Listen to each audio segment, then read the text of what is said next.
December 2022, a revolutionary solar-powered car rolls off the production line in Finland. The Lightyear Zero, a $260,000 engineering marvel that promised to charge itself while driving. Solar panels covered its roof, hood, and trunk. Its drag coefficient was just 0.175 Czd, with a range of 388 miles on a single charge, plus up to 43 miles per day from the sun alone. But just 1 month later, in January 2023, production halted. The company filed for bankruptcy. The dream died. Headlines flashed across the internet. Lightyear goes bankrupt. Solar car production stopped. But here's the twist. This might not be the end of the solar car dream, but the beginning of something bigger. Lightyear's spectacular failure might be exactly what the industry needed to build something better. The Lightyear 2, a $40,000 solar EV that could finally make the dream accessible. The Lightyear Zero wasn't killed by bad technology. It was executed by economics and timing. At $260,000, it was priced like a supercar. Lightyear's strategy was to target wealthy early adopters who wanted to signal environmental values through a luxury purchase. Conspicuous sustainability. But even luxury EV buyers balked at the compromises.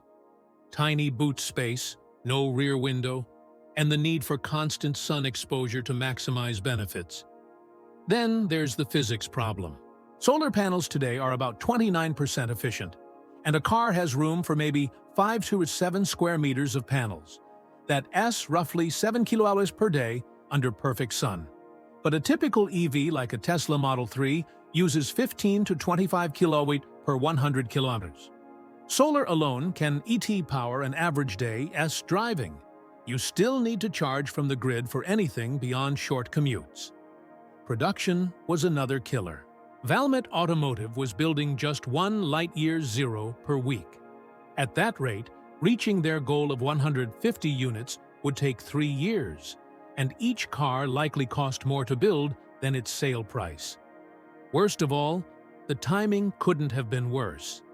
2022 saw rising interest rates, collapsing venture capital funding, and Tesla slashing prices to stay competitive. Lightyear had to lay off nearly its entire workforce. But Lightyear Zero was never really meant to be commercially successful.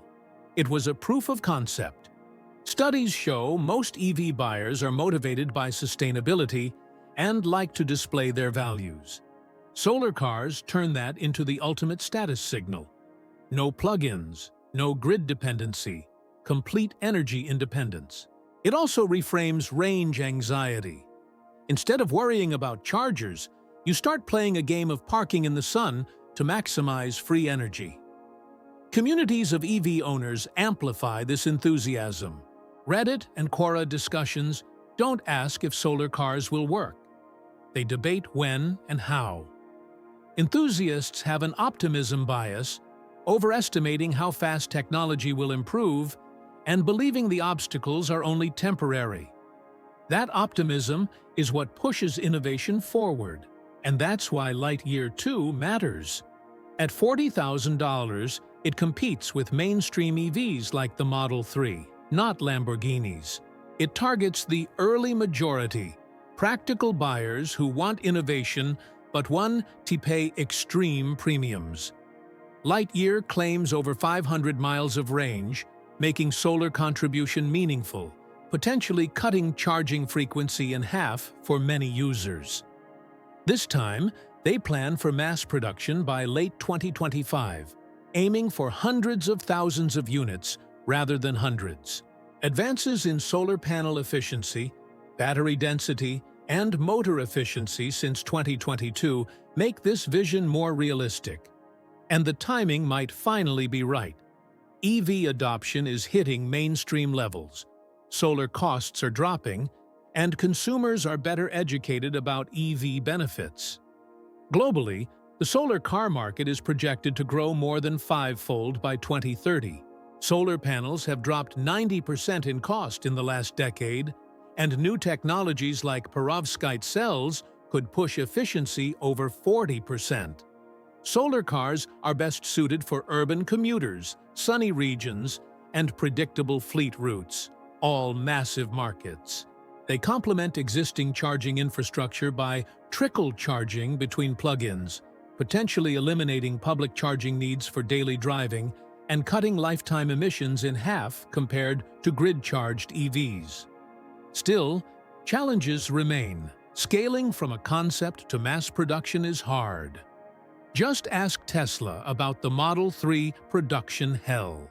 Weather dependency, seasonal variations, and parking limitations will always cap solar's contribution. And at $40,000, Lightyear 2 faces intense competition from Tesla, BYD, and every major automaker.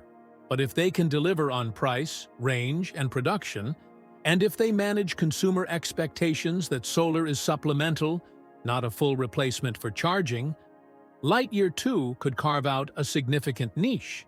Even 1 to 2% of the EV market would mean hundreds of thousands of cars, and proof that solar-powered transport is real. Lightyear 0 may have failed, but it failed forward. The Lightyear 2 might just be the car that proves solar cars aren't a fantasy. They read the future. So the question is, are you ready to put your money where your sustainability values are?